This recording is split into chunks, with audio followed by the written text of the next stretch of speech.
Hi JP, this is Boil and Bubble, the second deckhand game by Stephen Sauer. And in this game, we are wizards, sorcerers, potion makers, gathering ingredients to place in our cauldron. And we're going to be competing to win other spells that we're going to add and score as cauldrons. But the important thing is that we're going to place, during the game, we're going to place 5 cards under our cauldron. 5 cards, 1 to start the game, and then every round, at the end of every round, we're going to place 1 under there too. If we're looking at this, for me, all I care about right now is the left-hand side of the card, and I'm going to be scoring at the end of the game my cards under this cauldron that are odd numbers. I get 1 point each. So, for example, I might want to put my 5 under my cauldron for the game.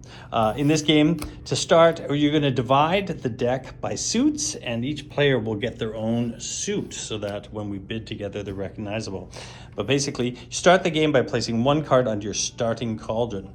Then we're going to take 3 spells. Oh yeah, you put the Blood Moon and the Black Cat up there for the end of the game. Shuffle the other spells and place them out. So for right now, when we compete for these, we're only interested in the right-hand side. So to compete for these spells, we have a major arcana, a minor arcana, and a hierarchy.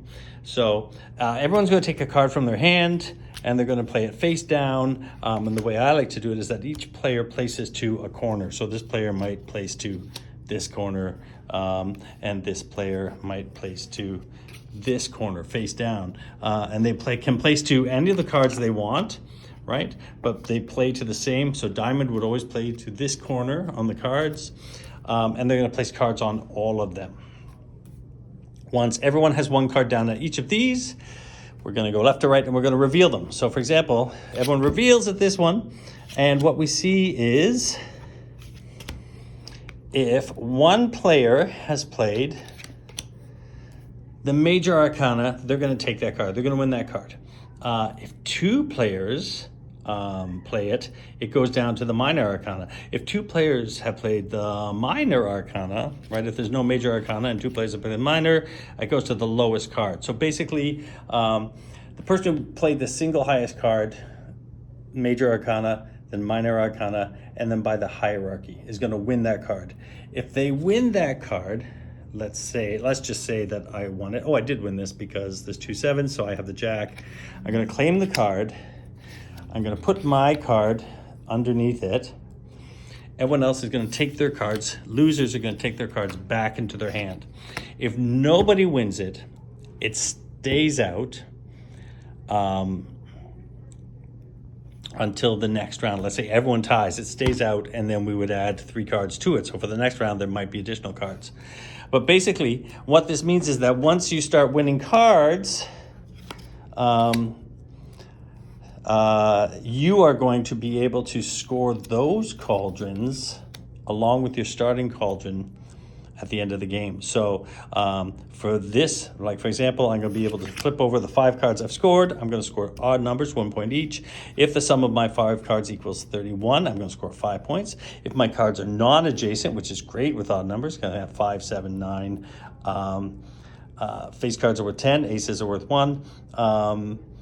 Then I'll get points for those. So I'm only ever going to score the 5 cards that I placed there during the game, but I'm going to be able to apply all the cauldrons of the spells that I've won to those 5 cards.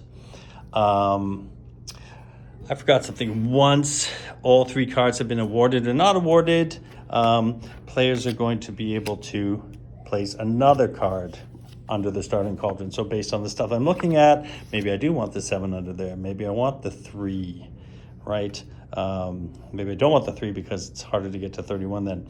So the round goes, 3 cards go out, everyone bids face down on them, you reveal them left to right, award them to the winner, and when they win, you place the card that you won with underneath, and it's out of the game for you. Until the end of the 4th round. So the end of the 4th round, you should have 5 cards under here. You may have some spells that you've won. But then what we do is then we look at the 2 rituals, the Blood Moon and the Black Cat. From the remaining cards in their hand, players can place up to 2 cards. So I could place 1 on each. Again, I play out my corners. 1 on each. I could place 2 on 1. I could place no cards, but if I have something, it's probably good to bluff. And then what we do is then we would do the same thing. We go left to right and we would flip and resolve. And then this is simply the lowest card. This is simply the highest card. If there are multiple low cards, then the 2s would cancel. And the next one, the 3 would take it. If there was an ace, that would take it as well. And then you get to claim this. These ones are different. This is +9, -1 for each other spell you have won, or you spell you have. And then, so what you would do is then you would look, and these would be, so 9 minus 2, not your starting cauldron. So this card would be worth 7 if I won that, if all I had was 2 things. This one's different in that it is for each other spell you have. So if I've won a bunch, maybe I want to win this one because I'm going to get +1 for those as well. All right. I hope that's clear. Sorry if it's very confusing. And that is Boil and Bubble.